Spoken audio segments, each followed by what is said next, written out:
Brilliant, we're live. Hi, everyone, and welcome to Online Events Made Simple today. You lucky people, we've had 2 episodes this week. Today, I am joined with Bryan Ndoye. Bryan, would you like to introduce yourself? Hello, everyone. I'm Bryan. I am based in Italy. I came across Event Mind. I came across the Event Mind podcast because during the last year, during the latest year, I started to look around and look around and find people who are passionate about event management and Mm. in somehow some way I found this opportunity to be featured on the podcast. I don't remember how I came across Event Mind. The I Oh, When I do my internet research, I forget how I get to the stuff I that gets my attention. So, well, um, what what I can tell you is that I started following also a lot of people in the UK, and I'm a passionate of event management, and I started my career in this field 4 years ago. I I found a I found a gig right after university. It mm. was about keeping the web page of an event updated. From there, I started doing several roles like safety steward, uh, janitor, like preparing the whole from scratch. And yeah, I've done all these things, all these various jobs, always in the field of event management. And then the lockdown came, It and did. from there I started looking around and tried to network in and try to stay active and not just watching this moment of time passively go by. And in the meantime, I started doing videos to learn to stay in front of a camera. Mm. And what I talked about was exactly event management. I I talked about all the things that I saw during the last few months. I've About all the events that I've seen, and how the pivot to the virtual realm has been for all the players involved in the sector. And Definitely. well, I've also had some chances to take part in a virtual event, but they just I just blew it. I blew them, and I wasn't lucky enough. Mm. And recently, I started working as an event coordinator for a network that works on subscriptions, a Oh, network based nice. on subscriptions. And among the other things, I'm also in charge of finding speakers for the event of this network. And so that's my situation now. I also have a side project that is not based on event management, but on foreign languages, because I know 3 or 4 languages, and I came up with an idea. So now I'm testing it, and It sounds like you're very busy. yeah. And how have you found virtual events? So you've been an event coordinator, you've worked in different types of events. How have you found going from live events to virtual, all online? How have you found that? I saw a great challenge in this. I I wasn't skeptical. I I thought from the start that it could be a great opportunity for people to strengthen strengthen their business or their Mm, activity, they they could reinvent some of the aspects of the field of event management. For instance, I believe that you have to, in order to have a successful project, you you have to keep the communication going. You have to keep everything, keep the machine going even mm, after an event is over. And this was a perfect chance for those in event management to try and find new ways to communicate with other people through all the virtual platforms that we have at our disposal. And definitely. also it was a test to find new ways of interacting with people during the event, while the event is going. And So true. we had to find new ways to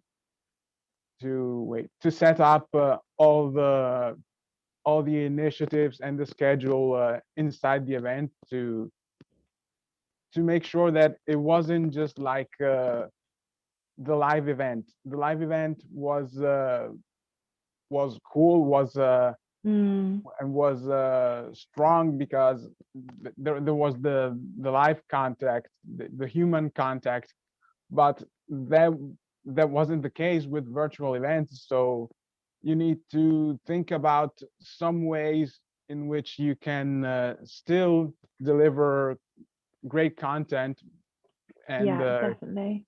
keep it nice and beautiful. Yeah. And what's the different ways that you've seen people add value to their events during and after the pandemic? So you just touched, many companies are are using it as a way to develop their business. How have you seen them add value through these events? Well, um, I've seen quite a few of them, and I was uh, I was left surprised by them. I was well, not surprised, but I thought they did a great job in finding other ways to interact with people. Like for instance, the Tomorrowland, the music festival Mm, Tomorrowland. I think that most of those who are connected right now know about it. yeah. And the Tomorrowland had had a virtual world, had his own 3D virtual world where you could enter from your device. Mm, And in this world, there were different things that you could do while you would surf it with your mouse, with your cursor. And that's really cool. the things that I found there were the virtual sessions, virtual motivational sessions that were 5 to 10 minutes of interventions by people who are close to the Tomorrowland organizations. Mm, For instance, I say NBA player Shaquille O'Neal. I bring this example because I'm passionate about basketball. mm, Mm, and there were many other who joined and put some of their words so that people could listen and carry on better with this moment in time. And also definitely. another part that there was learning a recipe from the Tomorrowland cook, the Tomorrowland chef, because while there's also the part of dancing, the stages, and all of that. Mm, There's also a guy helps who provides food to the people who attend the festival.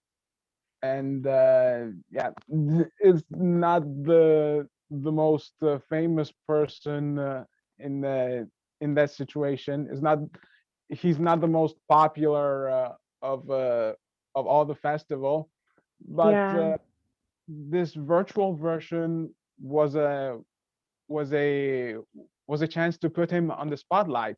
definitely. They they called him. They told him to join for a cooking session, and he taught a recipe to all those who connected. And Mm, I found it brilliant. It was a nice way to acknowledge the contribution of a person, although he's not really part of the staff. He's not exactly. taking part in planning the festival, preparing all the things that are necessary, but he in his own way he helps make the Tomorrowland what it is. And Yes, so I true. appreciated that they gave him the a tribute. Yeah, definitely. And we've just had a question come through. Do you think events will be the same after the pandemic? So at the end, no lockdown. Do you think events will be the same? How do you see them going? Um, well, uh, I believe that maybe people will still be a little bit hesitant to to attend the events normally like it used to be. Mm, We have we have a most of us will have a mental scar, let's say, yeah, and this will impact how we interact. And well, I believe that mm, most some of the events that have recreational activities, because I've been to events with recreational activities like playing with video games consoles, will have to take away some of those activities in order to make sure to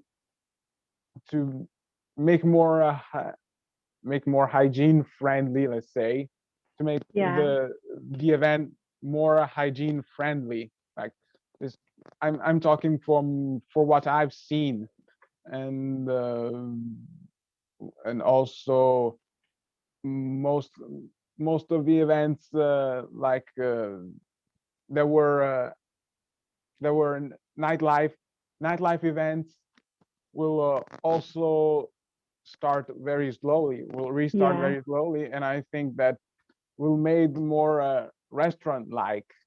There will be more, definitely. yeah. uh, I've had to see a person with whom I collaborated, and she managed to restart her her dancing event like a restaurant.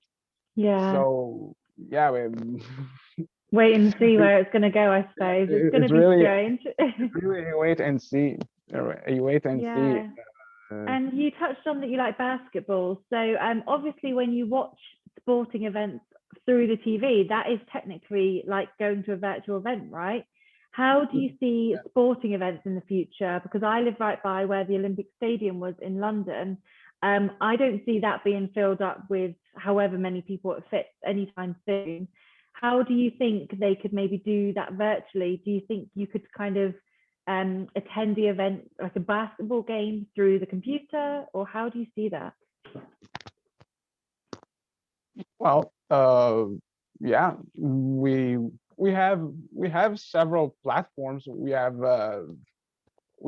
platforms that are being conceived as days goes by. So, having been forced to stay at home, applications and softwares are being created every day. So Yeah, I think that there will be good solutions to our incapacity to go to the arena. Like for example, Twitch. They yeah, use Twitch. They could live stream it there, mm, and well, yeah. There's also all the aspect of the security of the people involved. I followed the NBA last year, and I saw how they reorganized all the all the activity by putting them into an amusement park. An Mm, amusement park has become the home of all the NBA players who were strictly surveilled, who were put under strict surveillance. They couldn't go out, and they couldn't let any one of their families or friends come in, yeah, and and then and also the journalists have had to pay attention when they would go in to film all the life how they live mm, under these conditions. And well, I guess that yeah, that is also an aspect that should be taken into consideration. But all in all, for those who watch the event, there is there is nothing to fear or worry about. yeah, The platforms will come in, and they will be constantly perfectioned, and well, definitely. Yeah. sky's the limit with technology. So true. That's such a nice way to end this, Bryan. It's been so lovely speaking to you. Where can people find you if they want to reach out? Do you have LinkedIn or Instagram? Well, I have my LinkedIn page, Bryan Ndoye, and also, well, I have a Facebook page where I started exercising some staying in front of a camera like 6 months ago. It's called the Event Analyst. Well, on Instagram, I'm on Instagram, but I have my personal page. Lovely. Yeah, so go and check out Bryan on LinkedIn if you want to ask him any questions about this. Bryan, thank you so much for coming on. I know English isn't your first language, but you've done great. Yeah, So yeah. it was so good. Thank you for coming on. I hope everyone has a lovely day. If anyone did want to get in touch with EventMind, feel free to give us an email, team@eventmindpro.com, and we'll see you all on the next episode. It was my pleasure.